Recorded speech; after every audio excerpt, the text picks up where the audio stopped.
Coucou guys! Bon alors déjà j'espère que vous allez bien. La light n'est pas du tout la même parce que j'ai décidé de changer de contexte aujourd'hui et de sortir un petit peu de ma chambre. Donc la lumière elle n'est pas en face de moi et ça fait une vidéo un petit peu plus sombre. Voilà, j'imagine que vous n'en avez rien à faire et si vous en avez quelque chose à faire, bah dans ces cas-là je retournerai dans ma chambre. Si on se retrouve aujourd'hui, c'est pas pour vous parler de maquillage, c'est pas pour vous parler de vêtements, c'est pour vous parler d'un truc de ouf. C'est un story time comme on aime appeler ça sur YouTube. J'avais envie de partager ça avec vous parce que c'était une histoire que je racontais la dernière fois. Je me disais mais sérieux, tout le monde devrait connaître cette histoire. C'est trop bizarre et il faut se méfier des gens. Il faut vraiment se méfier des gens et surtout des gens avec qui on habite. Voilà, tout commença en 1947. C'est une blague bien entendu, tout se passa il y a 1 an et demi maintenant. Alors par où commencer? Ah oui, donc rien à voir, j'ai super mal au dos, je tiens à ce que toute la terre entière le sache parce que ça me fait vraiment souffrir. Voilà, je suis partie chez l'ostéopathe. On peut maintenant passer à l'essentiel de l'histoire, c'est-à-dire ma colocation de l'enfer. Et franchement, I'm not joking. C'était vraiment ma colocation de l'enfer. L'année dernière...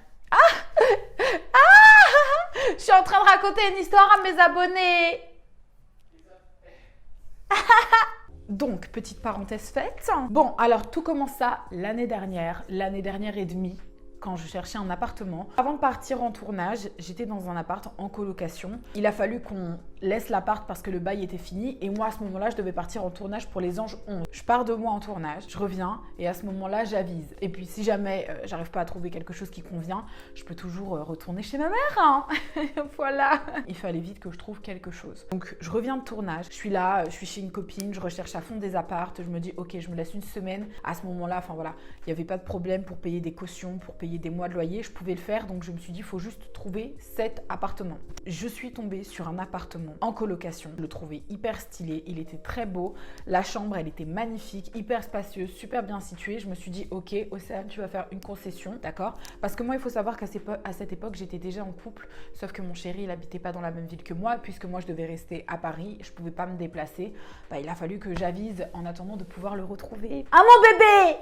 J'avais pas d'autre choix que d'habiter dans un appartement à ce moment-là en colocation et ça me saoulait de ouf parce que déjà les colocations c'est pas du tout mon délire, ça me saoule. Toi t'es là, tu fumes pas, t'as 10 000 personnes autour de toi qui sont en train de fumer, tu veux pas faire la fête, il y a des gens, ils ont décidé d'organiser une soirée, il y a des gens qui arrivent bourrés dans ta chambre pour dire hey, sont où les toilettes? Non franchement les colocations c'est un calvaire, et force à vous, voilà, toutes les personnes qui vivent en coloc, force à vous. À ce moment-là, je me dis, ok, c'est pas grave. Cet appart regroupe tous les critères que moi j'attends d'un appartement, donc je vais aller le visiter. Seule, alors moi ma psychose, tu me fais visiter un appartement seul. J'ai appelé le GIGN, j'ai appelé ma mère, ma tante, ma marraine, mes meilleurs amis, mon ami 1, 2, 3, 4, 5, mes copines d'enfance, mon mec, tout le monde. Je leur ai dit, voilà où je suis, voilà ma localisation. Si cette personne m'enlève, vous savez où je suis. Il faut savoir qu'à ce moment-là, j'allais juste visiter un appartement. Mais bon, on sait jamais, on connaît pas les gens. Tu te dis peut-être que la personne, elle a posé une annonce parce qu'elle voulait mieux te kidnapper et te séquestrer. Donc au moins, les gens savent où je suis.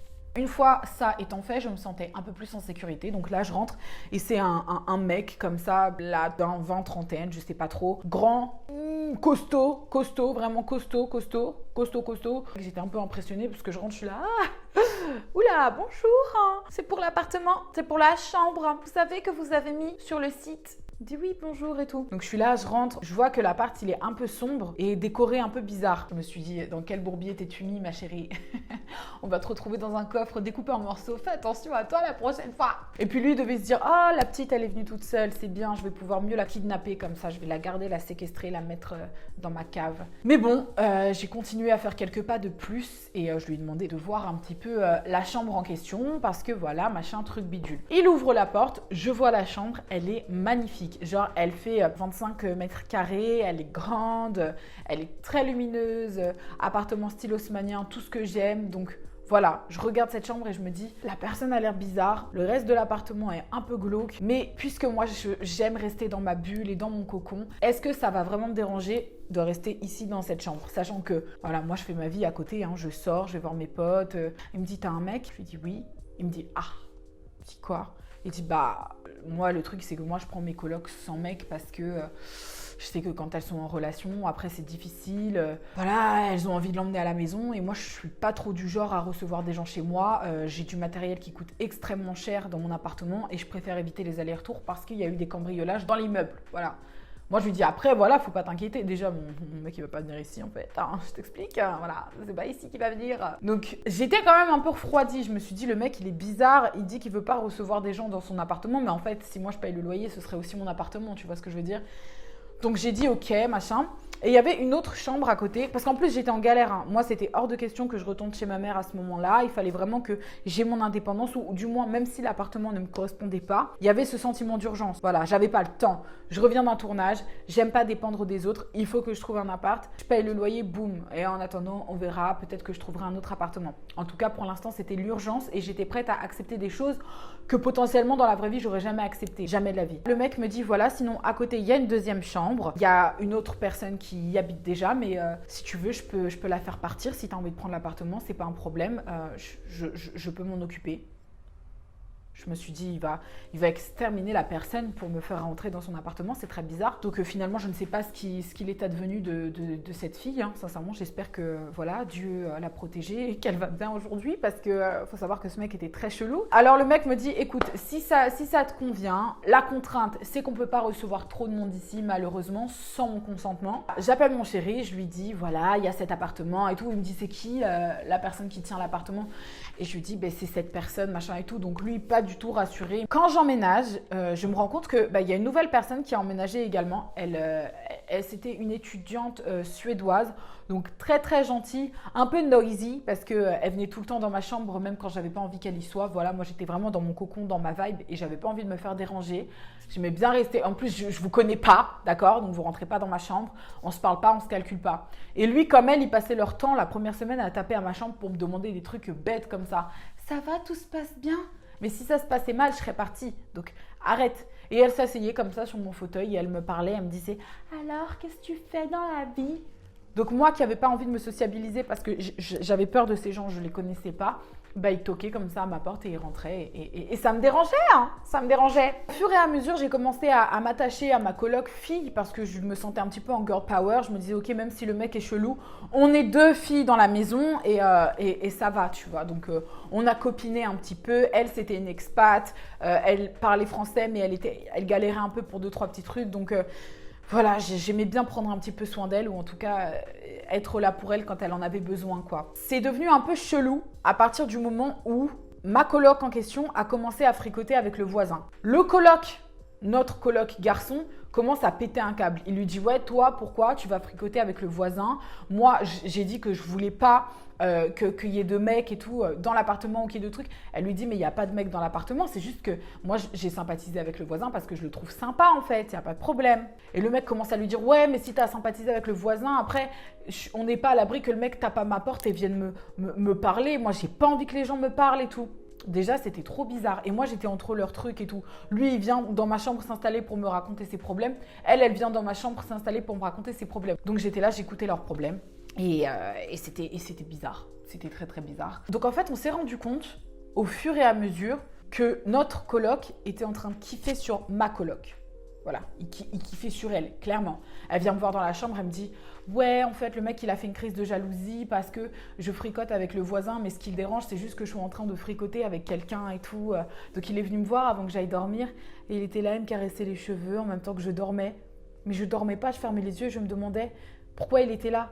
Elle me dit « Je sentais son regard sur moi au fur et à mesure que je tombais dans mon sommeil et il me caressait les cheveux et le front comme ça. Déjà, pourquoi il est dans ta chambre à 23h? C'est bizarre. Genre, ok, vous êtes coloc et tout, mais en fait, si le gars ne t'intéresse pas, à partir de 23h, il n'est pas dans ta chambre. Tu vois, c'est bizarre. Il n'est pas dans ma chambre à partir de 23h. Elle me dit, oui, mais c'est parce qu'il a dit que tu n'étais pas sympathique. C'est vrai, je ne suis pas sympathique, en tout cas pas avec les gens chelous. Je lui ai dit, écoute, fais attention parce que si toi, tu le kiffes pas, il ne faut pas que tu commences à laisser rentrer dans ton espace et tout. Elle m'a dit, ouais, t'as raison. Quelques jours après, elle continue son histoire avec le voisin et tout. Elle va dormir chez le voisin. Notre coloc en question, il pète un câble. On va l'appeler Chelou. Il s'appelle Chelou. Chelou, il rentre dans ma chambre. Il me dit, ouais, elle me fait des avances, mais elle assume rien après. Je comprends pas, Océane, qu'est-ce que je devrais faire et tout. Je lui dis, franchement, sincèrement, moi, vos histoires, je ne veux pas m'en mêler, d'accord? Donc, vous réglez ça vous deux parce qu'à chaque fois, vous venez me voir dans ma chambre pour me raconter vos problèmes l'un et l'autre et ça commence franchement à me peser. Donc, vous savez quoi? Vous réglez vos trucs et tout. Moi, je veux rien entendre. Donc, d'une seconde à l'autre, on a arrêté de parler de ça. Mais ma coloc, Geneviève, on va l'appeler, Geneviève, elle continuait de venir dans ma chambre pour parler comme ça sans cesse et raconter ses histoires. Au fur et à mesure, les choses sont devenues cheloues, mais pas que. Chelou, il est parti en vacances, voir de la famille à l'étranger, ok? Geneviève, elle continuait de fricoter avec le voisin. Un jour, elle vient me voir, alors que Chelou, il n'était pas là. Hein. Pendant 2 semaines, il n'était pas là. On ne savait pas où il était, mais apparemment, il nous disait qu'il était hors de la France. On commence à vouloir chercher dans ses affaires et fouiller pour savoir exactement qui il est et ce qu'il fait, parce qu'il prétend être photographe. Ok, on a vu 2-3 petits trucs sur Internet, etc. Mais je sais pas, le mec trop secret, trop bizarre dans sa manière de se tenir, de parler et tout. Et le mec, en fait, avait installé des cadenas sur sa porte. Donc, c'est pas un cadenas, c'est vraiment un verrou, quoi. Donc, je veux bien, on est en coloc, on n'a pas envie de mélanger nos affaires, tu fais pas confiance aux gens avec qui tu habites, tu mets ton verrou, il n'y a aucun problème. Mais là, c'était bizarre. On se rendait compte qu'en fait, il nous laissait... Enfin, c'est pas... Moi, j'ai pas cherché à rentrer dans sa chambre. Mais genre, je sais pas, à chaque fois que je passais devant et qu'il devait s'adresser à moi, il mettait juste son œil, pas qu'on voit ce qui se passe derrière. Elle lui a envoyé un message, elle lui a dit « Ouais, par contre, c'est trop bizarre et tout, tu caches dans ta chambre. » Et le mec et tout, il commence à bégayer, à dire « Ouais, pourquoi tu dis que je cache des trucs dans ma chambre et tout ?» Elle dit « Non, je suis sûre que tu caches des trucs dans ta chambre et tout, c'est trop bizarre. Tu dis que t'es parti, on sait pas où t'es parti, etc. » Quand on sortait de l'appartement, il nous envoyait un message pour dire « Ouais, il faut que vous allumiez la radio pour que les gens pensent qu'on est à l'intérieur de la maison. » Elle venait me voir pour me dire des trucs « Oh oui, Océane, il me fait peur. » Lui, il venait me voir pour dire « Mais Geneviève, elle est dépressive et tout, elle prend des médicaments la nuit. Est-ce que ça, elle te l'a dit qu'elle était schizophrène ?» Je commence à me dire, mais avec qui j'ai atterri? Elle était quoi la coloc? Elle était schizophrène? Bipolaire, voilà, elle était bipolaire, pas schizophrène, pardon, my bad. Donc voilà, elle prenait des médicaments pour se calmer parce qu'elle avait des tendances bipolaires. Donc là, je commence à paniquer, à me dire, moi je suis engagée pendant encore 1 mois et demi avec une fille qui est bipolaire, qui prend des médicaments, un homme qui cache des cadavres dans un congélateur dans sa chambre, j'en suis sûre et certaine. Je commence à flipper et tout, à appeler tout le monde, à paniquer parce que vraiment j'avais peur et j'étais pas du tout sereine. Rentrer dans ma chambre des fois quand j'étais pas là et il replaçait des meubles parce qu'il avait des tocs ou je sais pas quoi. Enfin bref, le mec était trop chelou, j'en pouvais plus. Et un jour comme ça, je pète un petit peu un câble et je lui dis écoute, tu vas me rendre ma caution et moi je vais partir. Voilà. Et il dit oh bah c'est pas possible parce que Geneviève elle veut déjà partir. J'avais vraiment peur parce que t'imagines franchement 2 minutes pause. T'habites avec quelqu'un, tu le connais pas. Le mec, il est même pas assez transparent que pour au moins ouvrir sa chambre, pour être correct. Et la première fois qu'il te l'a fait visiter, te montrer qu'il n'y a rien à craindre. Sa chambre, on ne l'a jamais visitée, donc on ne sait même pas ce qu'il cache dans sa chambre. Et voilà, donc j'ai dit à Geneviève, je lui ai dit, écoute, soit tu pars en même temps que moi, soit je ne sais pas comment on fait. En tout cas, sache que moi, je lui ai demandé qu'il me rende ma caution. Un jour, on fait une réunion dans la chambre de Geneviève. Quoi? En plus, c'était même pas à lui l'appart. Ah, c'est vrai, c'était pas son appart. Non, il le sous-louait. Ah, c'est vrai. Ah ouais, c'est vrai ça, petite parenthèse. C'était même pas son appartement. En fait, on a découvert que sur la boîte aux lettres, il y avait un 2e nom de famille. Et on lui demandait à qui appartenait ce nom de famille. Et il voulait pas nous répondre. Et en fait, on a découvert que la personne qui habitait ici, c'était le propriétaire de l'appartement et que lui, il nous sous-louait l'appartement de manière illégale. Donc, dans tous les cas, de A à Z, toute cette histoire, elle était bizarre. Un jour, on a tous rendez-vous dans la chambre de Geneviève et on commence à discuter. Donc Geneviève, elle n'avait pas du tout peur de cet homme. Pour elle, il n'y avait aucun problème. Elle ne se rendait pas compte. Le mec, il s'asseyait sur son lit, lui caressait la tête. Ça lui posait aucun souci. Bref, elle était peut-être certainement un petit peu ignorante. J'en sais rien. Ou sauf, des fois, elle venait me voir un petit peu folle dans la chambre. Elle disait oh, je commence à m'inquiéter pour Chelou, Océane, j'ai l'impression qu'il est dangereux. Je lui dis arrête de me dire des trucs comme ça parce que moi je commence à stresser déjà, donc si tu me dis des trucs comme ça va pas du tout, d'accord? Donc voilà, là on se retrouve dans la chambre en mode réunion avec Geneviève, lui, moi, et on parle. On commence à parler et là elle commence à lui dire ses 4 vérités, à lui dire ouais, avec Océane on est terrorisé par toi, on te trouve super bizarre, tu nous montres pas ce qu'il y a dans ta chambre, t'es chelou, tu caches des trucs, tu nous donnes des ordres, t'es en train de péter un câble parce que moi je vais parler aux voisins, tu pètes un câble parce que machin, parce que truc, t'es trop chelou en fait et tu caches des trucs, tu vois. Et il commence à dire bah écoutez, si vous voulez partir, vous partez. Et je crois qu'il s'était montré hyper menaçant, un petit peu agressif comme ça. J'ai dit, mais moi, si tu fais le malin, par contre, je vais porter plainte contre toi. Et il commence à bégayer un peu, à se dire, peut-être que si elle porte plainte contre moi et qu'il y a la police qui est embrigadée dans toute cette histoire, je risque quelque chose. Et ça se voyait qu'il risquait quelque chose, même si on ne savait pas quoi. Donc soit c'est parce qu'il y avait le corps dans sa chambre, soit c'est parce qu'ici, il était de manière illégale. En tous les cas, il cachait quelque chose. Donc du coup, nous, on était en mode menace et tout, genre ouais, si tu nous rends pas l'argent avant le 13 du mois de je ne sais quoi, on porte plainte contre toi. Je vais au commissariat en trottinette avec mon ami, parce que c'était juste à côté. On décide, dans un moment d'amusement, de monter à 2 sur la trottinette. Ah, je suis tombée. Je suis tellement tombée, je me suis pris un poteau, je me suis fait trop mal au tibia, j'avais un bleu, il faisait cette taille-là, j'étais là en train de pleurer. Et on me dit, ouais, le commissariat, il est fermé et tout. Donc, je crois que le destin m'a pas permis d'aller au commissariat. Donc, j'y suis jamais allée pour porter plainte contre lui. Voilà, je vous jure que si aujourd'hui, ce mec s'était fait interpeller, je suis convaincue qu'il lui serait arrivé quelque chose de très grave parce qu'il avait des choses à cacher, ça c'est sûr et certain. Il essayait de faire régner une espèce d'autorité et il essayait d'asseoir son pouvoir envers les femmes qui voulaient faire habiter dans cet appartement, puisque visiblement il ne voulait pas faire habiter d'hommes dans l'appartement. Donc voilà, il avait une espèce de lubie, un espèce de fantasme, on ne sait pas encore quoi aujourd'hui, mais en tous les cas, il nous a rendu notre argent. Elle est partie de l'appartement, moi je suis partie de l'appartement. Voilà, je ne sais pas ce qu'il est advenu de cette personne, ni même des autres personnes qui habitent dans cet appartement. En tous les cas, c'est très, très, très, très, très grave. Ça a été ma colocation de l'enfer.